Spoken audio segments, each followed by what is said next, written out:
नमस्कार डीएलएड द्वितीय वर्ष से हमारा हिंदी भाषा शिक्षण बढ़ेगा, जिसके अंतर्गत कि आज हम हमारा टॉपिक ले रहे हैं कि जो उच्च प्राथमिक स्तर होते हैं उसका लेखन का क्या उद्देश्य है। उच्च प्राथमिक स्तर में कक्षा 1 to 8 भी होता है, और अगर हम वैसे बात करें तो 6 to 8 की क्लास जो उच्च प्राथमिक कक्षाओं के अंतर्गत आती है। तो इन कक्षाओं में लेखन का क्या उद्देश्य है। प्राथमिक स्तर पर हम बच्चों को लिखना सिखाते हैं, वहाँ पर बालक अपने विचारों भावों को मौखिक रूप में लिख कर या बोलकर व्यक्त कर सके।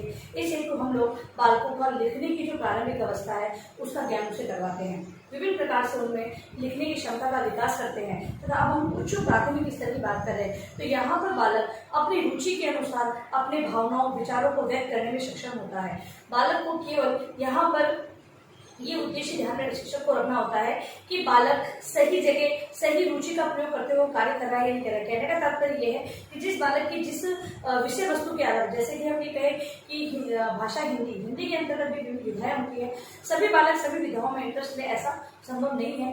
कहीं कहीं पर हो सकता है कुछ एक बालक होंगे सभी विधाओं के बारे में समान रुचि रखते होंगे, लेकिन कुछ बालक ऐसे होंगे वो अलग अलग तरीके से, किसी को कहानी का प्रस्तुतिकरण बहुत अच्छा लगता है, वो अपने भावों विचारों को में जो कहानी है कहानी को और अच्छी तरीके से प्रस्तुत कर सकते हैं।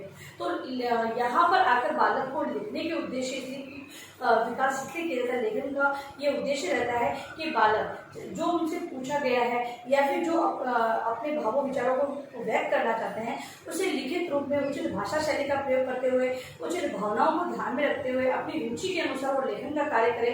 इस हेतु एक शिक्षक है वो हमेशा प्रयासरत रहता है और उन्हीं उद्देश्यों को लेकर वो कक्षा में अपना शिक्षण कार्य करवाता है। आइए कुछ एक उद्देश्यों को हम लोग यहाँ पर पढ़ते हैं कि जिन उद्देश्यों को ध्यान में रखकर एक उच्च प्राथमिक शिक्षक को कक्षा में शिक्षण करवाना चाहिए और अपनी शिक्षण के बाद उन उद्देश्यों की प्राप्ति हुई है या नहीं हुई है उसका पता लगाना चाहिए। तो आइए हम लोग बात करते हैं इन उद्देश्यों की। तो पहला है अक्षरों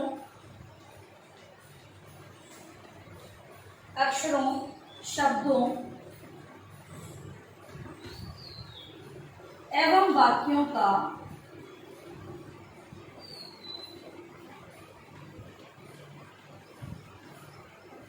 सही लेखन एवं सुंदर।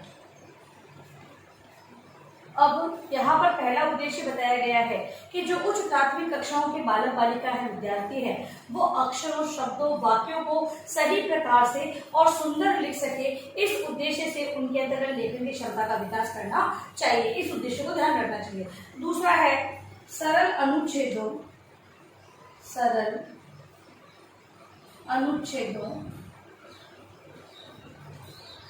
अनुच्छेदों एवं निबंधों की रचना। दूसरा उद्देश्य है कि जो विद्यार्थी है वो विभिन्न प्रकार के जो अनुच्छेद होते हैं, हम यहाँ पर गद्यांशों की बात कर रहे थे कि बालकों से हम लोग सारांश के रूप में या विश्लेषण के रूप में संदर्भित किसी भी जो गद्यांश होगा उसका संदर्भ व्याख्या करने की बात करते हैं। तो यहाँ पर बालक उन अनुच्छेदों को एक संदर्भ निर्धारित करते हुए उचित शीर्षक के आधार पर उन अनुच्छेदों की व्याख्या कर सके। इस प्रकार के विकास उनमें हो जाना चाहिए। तथा निबंधों की रचना, बालक के छोटे छोटे निबंधों को विभिन्न प्रकार की रूपरेखा तैयार करते हुए उन निबंधों की रचना करें। इस प्रकार की क्षमता का विकास लेखन के माध्यम से विद्यार्थियों में हो जाना चाहिए, ये उद्देश्य निर्धारित किया गया है। तीसरा है विराम चिन्हों की उपयोगिता। विराम चिन्हों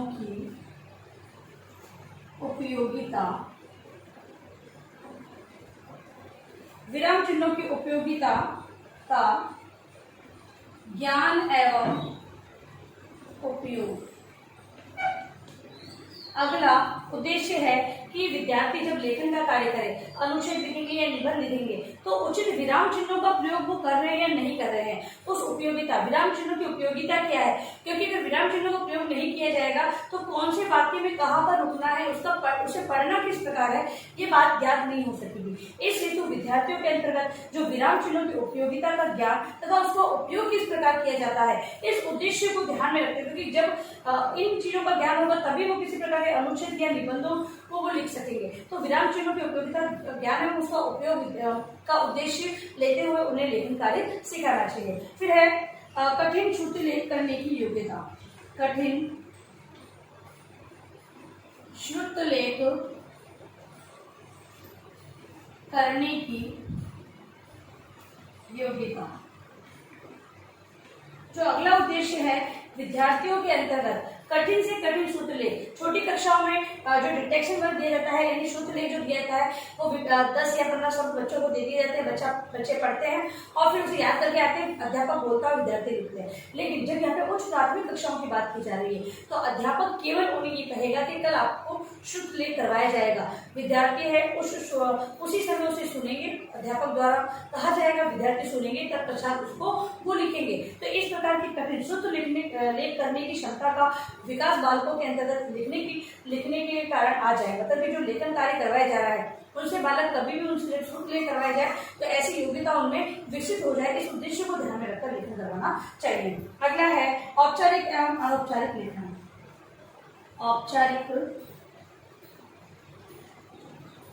एवं अनौपचारिक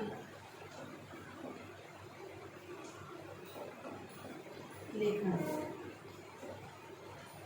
औपचारिक लेखन कक्षा में जो भी कार्य उन्हें करवाया जाता है वो औपचारिक रूप से करवाया जाता है। सभी के लिए शिक्षण से संबंधित जो कार्य होता है उसके अंतर्गत अध्यापक उनसे अभ्यास कार्य करवाता है, इसके अलावा गृह कार्य उन्हें देता है। ये सारी औपचारिकताएं होती है। लेकिन अनौपचारिक शिक्षण की बात करें तो घर पर अगर बालक खेल रहा है या भी किसी कोई भी गतिविधि अगर उन्हें दी गई है, उसकी प्रैक्टिस वो कर रहा है तो उसके अंतर्गत वो लेखन जो करेगा वो अनौपचारिक लेखन कहलाएगा। अब वो बालक जब कक्षा में हो या कक्षा के बाहर हो, किसी भी प्रकार का वो लिखने का कार्य कर रहा है या औपचारिक या अनौपचारिक रूप से जो कार्य कर रहा है लिखने का, ऐसी क्षमता का विकास बालकों के अंदर हो जाए, इस हेतु लेखन का उद्देश्य रखा जाता है कि बालकों के अंदर औपचारिक और अनौपचारिक रूप से लिखने की क्षमता का विकास हो सके। अगला है रचनात्मक लेखन का प्रयास। रचनात्मक लेखन का प्रयास। विद्यार्थियों के अंतर्गत रचना लेखन मतलब कि एक तो होता है कि बालक किसी भी कार्य, जैसे कि निबंध रचना है, कहानी रचना हो सकती है, कविता लेखन हो सकता है, ये सारी रचनात्मक कार्य है। बालक क्या करेंगे, उन्हें टॉपिक दे दिया जाएगा, उस पर आधारित संबंधित जो कविता, कहानी, नाटक या फिर कोई भी चीज होती उनको वो तैयारी करके आएंगे। तत्पश्चात उनकी प्रतियोगिता का आयोजन किया जाएगा, वहां पर वो अपनी रचना को प्रस्तुत करेंगे। तो रचनात्मक कार्य या क्रिएटिविटी जो होती है, रचनात्मक कार्य होता है, उसका विकास मतलब कि जब लिखने की क्षमता का विकास उनमें हो जाए। एक तो होता है कि वो याद किया, बालक ने याद किया और उसी को लिख दिया, अध्यापक ने प्रश्न में उत्तर लिखवाए, एज इट इज उसको याद किया और लिख दिया। एक होता है कि अपना दिमाग लगाते हुए किस प्रकार उसको हाईलाइट करते हुए लिखना है, कहाँ पर जो संबंधित जो विषय वस्तु है उसमें थोड़ा बदलाव करते हुए अपने अनुसार लिखना है। ये सारी चीजें रचनात्मकता के अंतर्गत आती है। तो लेखन इस प्रकार का बालकों को, उच्च प्राथमिक स्तर पर बालकों को इस प्रकार का लेखन कार्य करवाया जाए जिनसे कि बालकों के अंदर रचनात्मक या सृजनात्मक लेखन का विकास हो सके। अगला है अपनी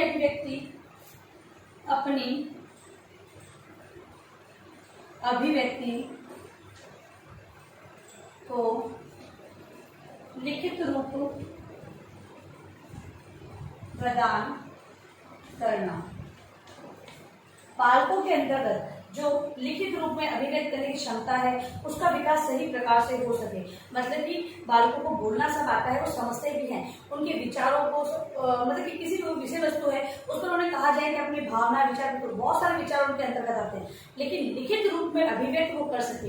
इस प्रकार की क्षमता का विकास एक अध्यापक को अपने लेखन के अंतर्गत करना चाहिए। जैसे कि हमने एक बात की थी उदाहरण के तौर पर कि बालकों को अगर एक अध्यापक है कक्षा ऐसा कॉम्पिटिशन करवा दे, मान लो कोई अगर अगर मान लो निबंध समझाया है, निबंध समझाने के बाद बालकों से कहते हैं कि आप अपने विद्यालय पर एक निबंध लिख के बताइए, अपने प्रिय अध्यापक पर निबंध लिख के बताइए, अपने प्रिय दोस्त पर आधारित एक निबंध लिख के बताइए। तो इससे क्या होगा कि बालक अपने आप में अपने अंदर जो विचार है, भावनाएं हैं, उनको ध्यान में रखते हुए अपने रूप को व्यक्त करेगा। तो यहाँ पर उसकी अभिव्यक्ति है वो सामने निकल कर आएगी। तो यहाँ पर अभिव्यक्ति को लिखित रूप प्रदान करने हेतु कक्षा में लेखन के विभिन्न प्रकार के प्रयास करवाने जाने चाहिए। और अगला है पठित सामग्री के अर्थ। पठित सामग्री के अर्थ एवं संदर्भ लिखना। बालकों के अंदर ऐसी क्षमता का विकास करना कि वो पढ़ी हुई सामग्री का अर्थ लिख सके तथा उससे संदर्भित कोई भी विषय वस्तु के बारे में पूछा जाए उसका उत्तर वो दे सके। ठीक है, ऐसी क्षमता का विकास लिखने के द्वारा करवाना चाहिए। और लास्ट है सभी विषयों की प्रकृति के अनुसार, सभी विषयों की प्रकृति के अनुसार लेखन। अगला उद्देश्य ये है कि सभी विषयों की प्रकृति, यहाँ पे गणित, विज्ञान, सामाजिक ज्ञान, इसकी बात हम नहीं कर रहे हैं, अभी हम हिंदी भाषा की बात कर रहे हैं। तो सभी विषय, जो विषय वस्तु दी गई, विषय वस्तु का टॉपिक ले लेते हैं जैसे कविता, तो कविता को कोई पेज भर के पूरी कविता, पूरा पेज नहीं लिखा जाता, कविता को कविता की तरह से 4 पंक्ति लिखी, उसके बाद थोड़ा रुकना होता है, उसके बाद 4 पंक्ति, इस प्रकार से। तो इस प्रकार की जो विकास है वो बालकों के अंदर हो जाए, बालक ये समझ सके कि नाटक को नाटक के तरीके से लिखा जाता है, कहानी का प्रस्तुतिकरण कहानी के तरीके से मोरल देते हुए, शिक्षा देते हुए लिखा जाता है, और कविता को कविता की तरह लिखा जाता है। ये सारी जो चीजें हैं उनका विकास बालकों के अंतर्गत होना बहुत ही आवश्यक होता है। और एक जो उच्च प्राथमिक स्तर का जो शिक्षक होता है वो इन उद्देश्यों को लेकर ही कक्षा में जाता है और अपना शिक्षण कार्य करवाता है। ठीक है, अब इन चीजों का विकास जब तक बालकों के अंतर्गत नहीं होगा तब तक बालक है वो अच्छी प्रकार से अपने आप में लिखित रूप में अभिव्यक्ति नहीं दे पाएगा। तो इन उद्देश्यों को ध्यान में रखकर ही लेखन का कार्य विद्यार्थियों को करवाया जाना चाहिए उच्च प्राथमिक स्तर के कक्षाओं में। अब देखिए अपना गृह कार्य प्रश्न आपको,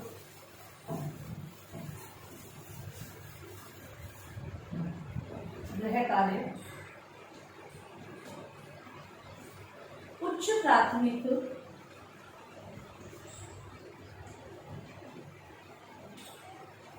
स्तर पर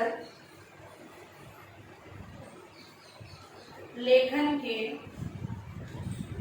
उद्देश्यों का क्या औचित्य है। ठीक है, इन उद्देश्यों के बारे में आपको लिखना है। और अंत में इस महामारी के दौर में कम से कम आवश्यक कार्य होने पर आप बाहर जाए, बाहर रहते 3 बातों का विशेष ध्यान रखें, मास्क लगाएं, सोशल डिस्टेंस बनाएं और हाथों को बार बार सैनिटाइज करते हैं। सोशल मीडिया सभी धन्यवाद।